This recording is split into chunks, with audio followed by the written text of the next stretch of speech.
और यहाँ सायरन की आवाज भी मैं सुन पा रही हूँ। 3 सायरन बजने हैं, जिसका सीधा मतलब ये है कि टावर में ब्लास्ट होने वाला है। और वो घड़ी, वो लम्हा इस वक्त आ चुका है जब ये टावर में ब्लास्ट होगा। आप देखिए, किसी भी क्षण, किसी भी मोमेंट ये टावर जो आप सामने तना हुआ गगनचुंबी इमारत देख रहे हैं, 9 सेकंड का मात्र समय लगना है और ये जमीन दोज हो जाएगा। 3 बार, बता दें आपको, सायरन की आवाज बजनी थी। 2 बार सायरन की आवाज बज चुकी है। अब इंतजार उस आखिरी सायरन की आवाज बजने की है और उसके बाद होगा एक धमाका और उसके साथ ही ये इमारत, ये देखिए, जमीन दोज हो गई। ये इमारत आप देखिए, ये खंडहर किस तरीके से, पूरी इमारत, धूल का एक गुब्बार उठता हुआ इस वक्त आप टीवी स्क्रीन पर अपने देख पा रहे होंगे। धूल का गुब्बार उठता हुआ ये ट्विन टावर धराशायी हो गई और वो इमारत जो अभी यहाँ पर गगनचुंबी इमारत खड़ी थी, चंद सेकंड भी नहीं लगे और ये इमारत आप देखिए किस तरीके से जमीन दोज हो गई है। ये तस्वीरें हम आपको दिखा रहे हैं जहाँ पर देखिए मेरे पीछे धूल का एक गुब्बार सा नजर आ रहा है। आप सारे इंतजाम उस फोकस पर होंगे। देखिए यहाँ पे टीमें भागने का काम कर रही हैं। आइए जल्दी आपको दिखाते हैं। यहाँ पर देखिए जो ये एंटी स्मोक गन लगी है, उनको दौड़ कर कहा जा रहा है। ये पूरी टीमें अभी वहां शिफ्ट की जाएंगी। आइए जल्दी से एक बार ये धूल का गुब्बार आपको दिखाते हैं सर। पूरी इमारत जो है वो चंद सेकंड में जमीन दोज हो गई है। ये तस्वीरें हम आपको दिखा रहे हैं। नामो निशा इस ट्विन टावर का खत्म हो चुका है। पूरी तैयारियां कर ली गई थी। अब जैसे ही धुआं छटेगा तो ये दिखेगा कि क्या वाकई जिस प्लानिंग के साथ सोचा गया था उसी प्लानिंग के साथ ये इमारत गिरी है या नहीं। क्योंकि जैसे ब्लास्ट हुआ, इमारत नीचे की तरफ गिरनी शुरू हुई, लेकिन ऐसा लग रहा था कि एक इमारत थोड़ी सी झुकी है। क्या उसके झुकने की वजह से अगल बगल जो इमारत है उनको कोई नुकसान पहुंचा, ये देखना होगा। लेकिन ऐतिहासिक लम्हा जिसके गवाह यहाँ आज तक की टीम मौजूद है, ये तस्वीरें हम आपको दिखा रहे हैं। चंद सेकंड लगे, पता भी नहीं चला।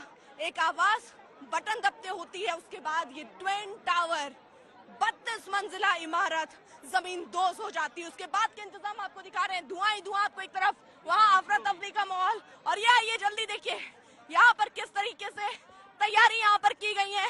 यहाँ पर एंटी स्मोक गन लगाए गए हैं। फायर ब्रिगेड की टीम यहाँ पर तैनात की गई थी। वो तस्वीरें भी हमने आपको दिखाई थी।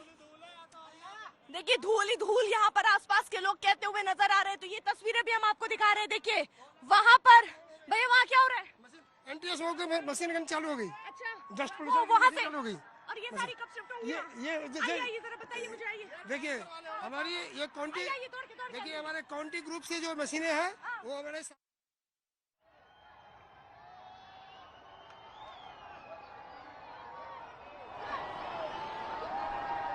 आपको हम दिखा रहे हैं। ये तस्वीरें अपने आप में बेहद महत्वपूर्ण है। धमाके से ट्विन टावर ध्वस्त हो गया, मलबे में तब्दील हो गया करप्शन की इमारत। और उसके बाद जिस तरह की तस्वीरें धूल और धुएं के गुबार के बाद छोड़कर गई हैं, वो हम आपको टीवी स्क्रीन पर दिखा रहे हैं। कुछ भी अब बचा नहीं।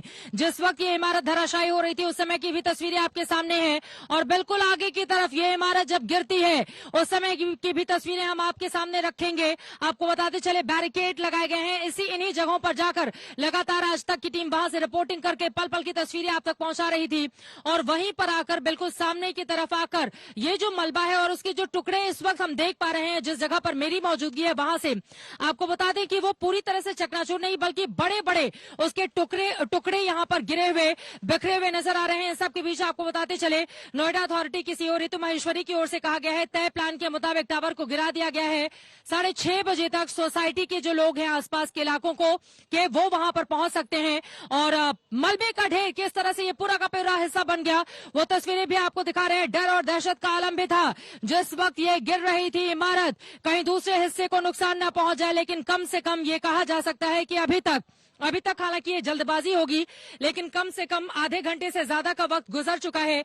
ऐसी स्थिति में अभी तक कहा जा सकता है कि सब कुछ तय प्लान के मुताबिक हुआ। टावर जिस तरह से गिराया गया, 6:30 बजे शाम तक लोग लौट सकेंगे। ऋतु माहेश्वरी की ओर से ये बातें कही जा रही हैं। इसी पर चर्चा करने के लिए खास मेहमान लगातार हमारे साथ जुड़े हुए हैं, जिनको लेकर अब ये इमारत गिर गई है, ये इमारत किस तरह के बड़े सबक हमारे सामने रख कर गई है, ये इमारत गिरने के बाद, धराशायी होने के बाद हमें क्या सबक देती है,